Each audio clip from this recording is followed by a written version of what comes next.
আমি মহান রব্বুল আলামিনের দরবারে শুকরিয়া করছি। দীর্ঘ 19 বছর পরে ঐতিহাসিক কাহল ময়দানে আজকের এই কর্মী সমাবেশ প্রমাণ করে জেল দিয়ে জুলুম দিয়ে নির্যাতন করে জামাত ইসলামীকে থামানো যায় না। আমি আল্লাহর শুকরিয়া এবং শ্রদ্ধার সাথে স্মরণ করছি যারা নতুন বাংলাদেশকে আনয়ন করার জন্য যাদের জীবনে রক্ত দিয়েছে তাদেরকে শ্রদ্ধার সাথে স্মরণ করছি। আমি বক্তব্যের শুরুতে আজকের অন্তর্বর্তী সরকারের কাছে দুইটা দাবি জানাচ্ছি। এক নম্বর হচ্ছে অতি অবিলম্বে কুমিল্লাকে কুমিল্লা নামে বিভাগ ঘোষণা করতে হবে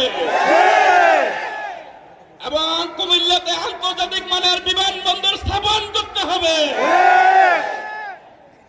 সম্মানিত তৌহিদি জনতা, আপনারা দেখছেন যে এই মাসের 2 তারিখ এই ভারতের ষড়যন্ত্রকারীরা আগরতলায় আমাদের দূতাবাসে হামলা করেছে।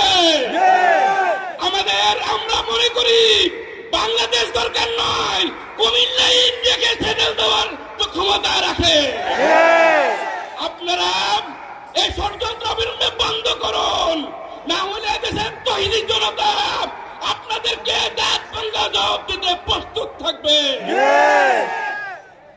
আজকে যারা আমাদের বাংলাদেশ জামাত ইসলামকে নিষিদ্ধ করতে পায়তারা করেছিলেন, আজকে গোটা পৃথিবী থেকে তারা নিষিদ্ধ হচ্ছে।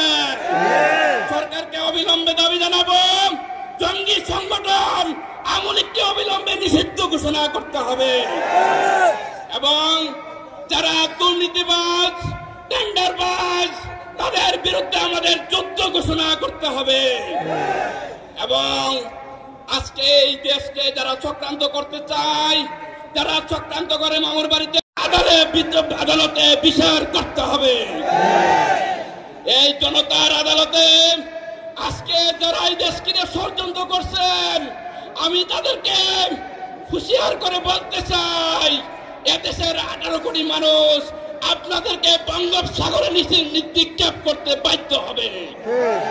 এজন্য আজকে আমাদেরকে আগামী দিনে ছাত্র সংগঠন, আমাদের ছাত্র সংগঠনের এবং আমাদের শিক্ষার্থী বন্ধুগণের যে স্লোগান ছিল we want justice, Bangladesh Jamaat Islami we want justice প্রতিষ্ঠা করতে পারবে।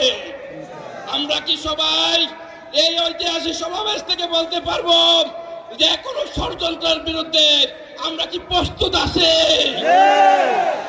বাংলাদেশ জামাত ইসলামী জিন্দাবাদ, কুমিল্লা মহানগরী জিন্দাবাদ। আসসালামু আলাইকুম ওয়া রাহমাতুল্লাহি ওয়া বারাকাতুহু। মোবারক ভাইকে ধন্যবাদ। সম্মানিত ভাইরা, আমাদের মাঝে ইতিমধ্যে অনেক